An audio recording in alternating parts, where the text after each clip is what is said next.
بسم اللہ الرحمن الرحیم۔ السلام علیکم اسٹوڈنٹس۔ اچھا، ہم لوگوں نے پاکستانی کلچر کے بارے میں ہم لوگ پڑھ رہے ہیں اور آج لیسن نمبر 21 میں ہم لوگ پاکستانی ڈریسز کے بارے میں پڑھیں گے۔ اچھے طریقے سے مجھ سے جتنا ہو سکتا میں آپ لوگ کو اچھے طریقے سے سمجھانے کی جو وہ کوشش کروں گی۔ امید ہے آپ سب لوگوں کو لیکچر سمجھ بھی آ رہے ہوں گے۔ جو چیز آپ لوگوں کو کوئی چیز نہیں سمجھ آتی آپ مجھ سے کمنٹ سیکشن میں پوچھ سکتے ہیں۔ میرے چینل کو آپ لوگ لائک اور سبسکرائب ضرور کر دیجیے گا۔ آج ہم لوگ پاکستان میں دیکھتے ہیں کہ ڈریسنگ پیٹرنس کون کون سے ہوتے ہیں۔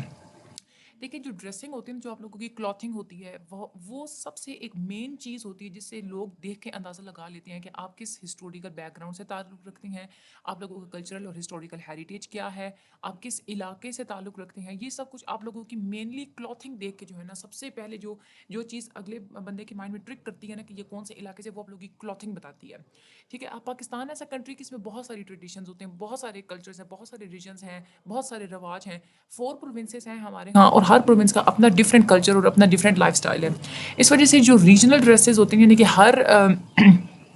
ہر پروونس کا جو ہے وہ اپنا ایک الگ ہوتا ہے، ان لوگوں کا ڈریسنگ پیٹرن ہوتا ہے۔ جیسے پنجابی کلچر ہوتا ہے، سندھی کلچر، بلوچی کلچر ہے، اس کے بعد پشتون کلچر ہے اور کشمیری کلچر ہے۔ آگے چل کے ہم لوگ اس کو باری باری پڑھیں گے بھی صحیح۔ اب ہر ریجن میں جو بھی ڈریسنگ ہوتی ہے وہ وہاں کے ویدر کے حساب سے ہوتی ہے۔ ٹھیک ہے، کچھ ان لوگوں کی اس طرح کی جو کلچر اس طرح سے ہوتا ہے، کچھ فیشن ان لوگوں کا اس طرح کا ہوتا ہے کہ وہ ڈریسنگ مختلف قسم کی ان کی ماڈیفیکیشنز ہوتی ہیں۔ تو پاکستانی ڈریسز کی بہت زیادہ سملیرٹیز ہیں انڈین ڈریسنگ کے ساتھ، کیونکہ پہلے پارٹیشن سے پہلے انڈیا اور پاکستان اکٹھے تھے تو ان لوگوں دونوں کی جو ہے نا وہ سملیرٹیز ہیں۔ ریلیجیس فیکٹر بھی بہت زیادہ میٹر کرتا ہے کہ ہمارے ریلیجن میں جیسے اب دیکھیں ہاف سلیوز پہننا لڑکیوں کے لیے وہ اچھا نہیں سمجھا جاتا۔ ہماری ریلیجن جو ہے اس سے منع کرتا ہے کہ عورت کو ایسا لباس پہننا چاہیے کہ جس میں وہ پوری کی پوری ڈھکی ہوئی ہونی چاہیے۔ ٹھیک ہے، تو ریلیجن ایک بہت بڑا فیکٹر ہوتا ہے ہماری ڈریسنگ میں۔ شلوار قمیض ویسے پاکستان کا قومی لباس ہے اور ہمارے چاروں پروونسز میں مرد اور عورت دونوں جو ہے وہ شلوار قمیض پہنتے ہیں۔ پاکستانی جو کلاتھس ہیں اس میں بہت مختلف قسم کی رینجز ہوتی ہیں، کلرز کی بھی بہت زیادہ رینجز ہوتی ہیں اور کس قسم کا کپڑا ہے اس میں بھی بہت زیادہ رینجز ہوتی ہیں۔ سلک کے کپڑے ہوتے ہیں، شفون کے کپڑے ہوتے ہیں، کاٹن کے ہوتے ہیں، لان کے ہوتے ہیں۔ سب سے پہلے ہم لوگ پاکستان کی ڈریسنگ کے بارے میں بات کریں گے۔ پاکستان میں میل یا فیمیل زیادہ تر کپڑے پہنتے ہیں جو لان اور کاٹن کے بنے ہوئے ہوتے ہیں۔ ٹھیک ہے، اور وہ پہنتے ہیں کہ جس کی قمیض جو ہوتی ہے نا وہ گھٹنوں تک ہوتی ہے۔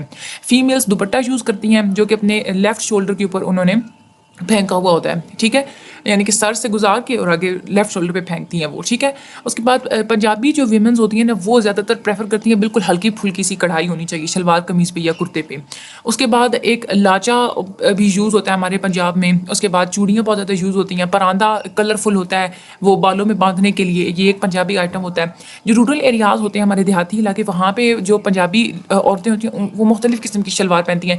پٹھواری شلوار ایک ہوتی ہے ہماری، پٹیالہ شلوار ہوتی ہے، اس کے بعد لاچا لہنگے کی طرح کا ہوتا ہے وہ تھوڑا بنا ہوا آئی تھنک سو، تو وہ ایک لاچا ہوتا ہے۔ اس کے بعد ایک غرارہ ہوتا ہے، کرتی پہنتی ہیں، لہنگا، پھلکاری، یہ مختلف قسم کی شلوار قمیض جو ہے نا وہ رورل ایریاز میں پہنتی ہیں۔ لیکن جو پنجابی ہمارے جو مرد حضرات ہوتے ہیں نا ان لوگوں کی سیدھی کٹنگ والی ان لوگوں کی پنجابی شلوار ہوتی ہے، بہت زیادہ وہ کھلی نہیں ہوتی، مطلب پوری ہوتی ہے، نارمل درمیانی ہوتی ہے۔ اس کے بعد قمیض ہوتا ہے، کرتا، دھوتی، لنگی، یہ چیزیں جو ہے نا پنجابی مرد جو ہے وہ پہنتے ہیں۔ دوسرے جو شلوار کے سٹائل ہوتے ہیں پنجابی میں، پٹھواری شلوار، ملتانی شلوار ہوتی ہے، بہاول پوری شلوار ہوتی ہے جو کہ بہت زیادہ کھلی ہوتی ہیں، اس کی بہت زیادہ لیئرز ہوتی ہیں اس میں۔ ٹھیک ہے، اس کے بعد تربن جو ہے، پگڑی بہت جو ہے نا وہ باریک کپڑے کی بنی ہوئی ہوتی ہے، وہ تربن جو ہے وہ پگڑی جو ہے وہ یوز ہوتی ہے ہمارے پنجاب میں شلوار قمیض کے ساتھ، اسپیشلی رورل ایریاز میں تو پگڑی بہت زیادہ یوز ہوتی ہے۔ اس کے بعد دھوتی، کرتا اور خصہ بھی بہت زیادہ یوز ہوتا ہے دھوتی کرتے کے ساتھ۔ اس کے بعد بلوچستان کی جب ہم لوگ ڈریسنگ کی بات کریں نا تو بلوچی جو ہوتے ہیں وہ شلوار قمیض ویسے تو پہنتے ہیں لیکن وہ موٹے کپڑے پہنتے ہیں۔ ایک تو بلوچستان میں ٹھنڈ بھی بہت زیادہ ہوتی ہے نا تو وہ موٹے کپڑے پہنتے ہیں شلوار قمیض، اور ان لوگوں کی شلوار ہوتی ہے وہ بہت زیادہ کھلی ہوتی ہے، بہت زیادہ کھلی ہوتی ہے۔ جیسے پٹیالہ ہوتی ہے اس کی بہت زیادہ چونٹیں ہوتی ہیں، بہت زیادہ وہ لیئرز ہوتی ہیں، اس طرح بلوچی شلوار بہت زیادہ کھلی ہوتی ہے۔ جو بلوچی مرد ہوتے ہیں وہ شلوار قمیض جو پہنتے ہیں اس کی لمبے لمبے بازو ہوتے ہیں، بازو جو ہے وہ کھلی ہوتے ہیں، اور شلوار ان لوگوں کی بہت زیادہ ڈھیلی ڈھالی بہت کھلی ہوتی ہے۔ اس کے علاوہ جو مین ہوتے ہیں وہ ایک پگڑی خاص قسم کی ایک ہوتی ہے، ان لوگوں کی بہت بڑا وائٹ کلر کا کپڑا لے کے نا اس کی وہ پگڑی باندھتے ہیں، بڑی سی ان کی وہ پگڑی ہوتی ہے جو کہ گردن کے نیچے سے بھی اس کا وہ دوپٹے کی طرح گزری ہوئی ہوتی ہے۔ ٹھیک ہے، اس کے علاوہ جو پگڑی ہوتی ہے نا وہاں پہ ایک عزت کا سائن جو ہے وہ سمجھا جاتا ہے بلوچستان میں۔